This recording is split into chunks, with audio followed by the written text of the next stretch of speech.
This is a guide and ride-along about how to make the most amount of money multi-apping, maximizing your profits without getting deactivated. So the first order we get is an Instacart. It's $11.57 for 1.6 miles. So guys, while I'm doing this Instacart, let's go over tip number 1 for multi-apping. Tip number 1 is do not pick up more than one order at a time from different apps. So let's say an example here, I'm doing this Instacart. So if I accepted a Doordash order while I was still shopping, it would still take me some time to shop. Therefore, it could cause me to be late to my Doordash pickup. This will cause the Doordash food to get cold, and showing up 15 minutes late to a Doordash pickup could result in a contract violation, which is what gets you deactivated. So if you're starting out multi-apping, you should start accepting orders on all 3 of your apps right after you've dropped off your last order. If you're more advanced, you could start accepting orders maybe 3 or 4 minutes away from your drop-off. This way you'll have an order ready for you to start driving to the restaurant right after you drop off the food, meaning you won't have any wait time in between orders.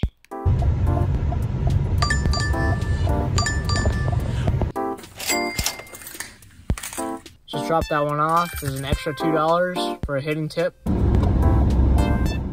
Next we got an Instacart. This one was $12.60 for 3.4 miles. One good thing about Instacart is always pretty good dollar per mile ratio. So about an hour and a half in, we're at $35, which is not terrible. We got this next order, which is $7 for 4.1 miles, but it leads us back into a good area.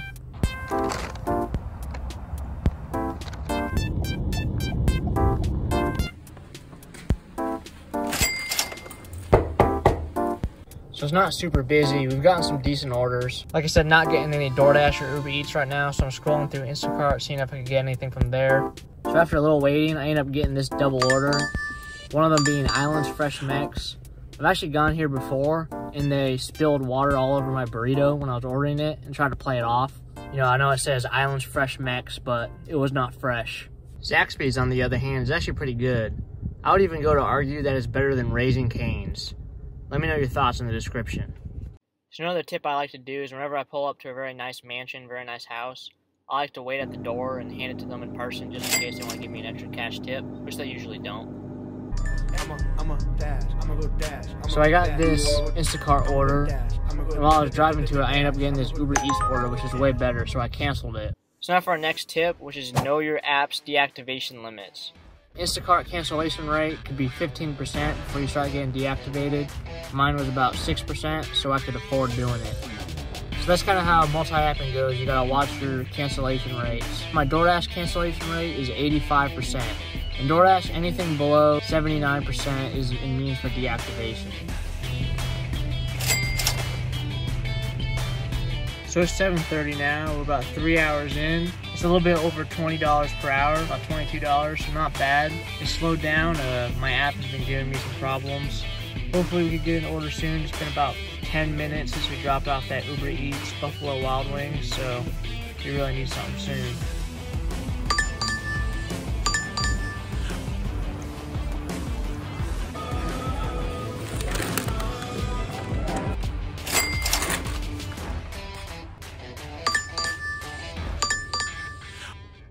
So I ended up making a mistake right here.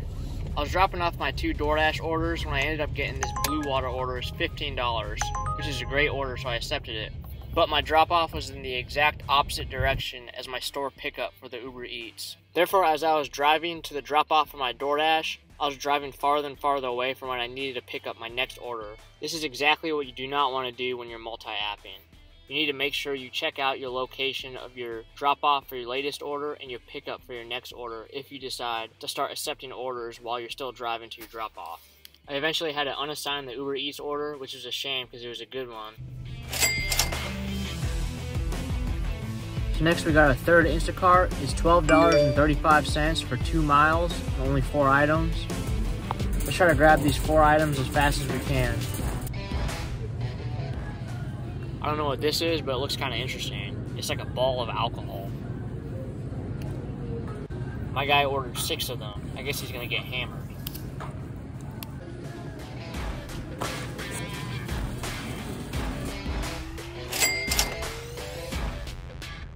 I didn't get this order, which is $13.75 for 17 miles. But I thought it was weird since it's taking me all the way around. I knew there's a shorter route to get here. I ended up taking the risk to accept it.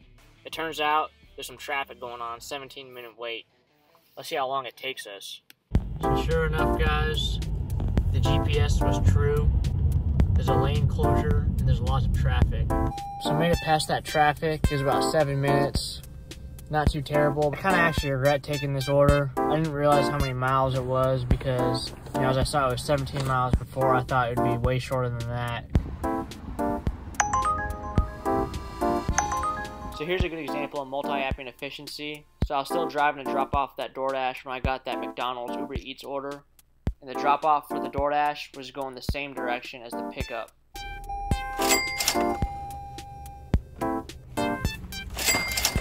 Made sure they got that extra ranch. So we ended up making $132.48 in 5.5 hours for an hourly pay of $24.08. If you made it this far, please like and subscribe to my YouTube channel. I just started and I'm trying to grow. Other than that, I hope you learned something from this video and keep dashing.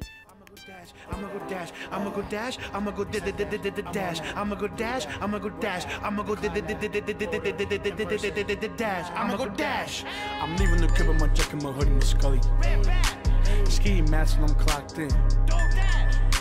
I'm leaving the crib with the red back in case I gotta go and dash that.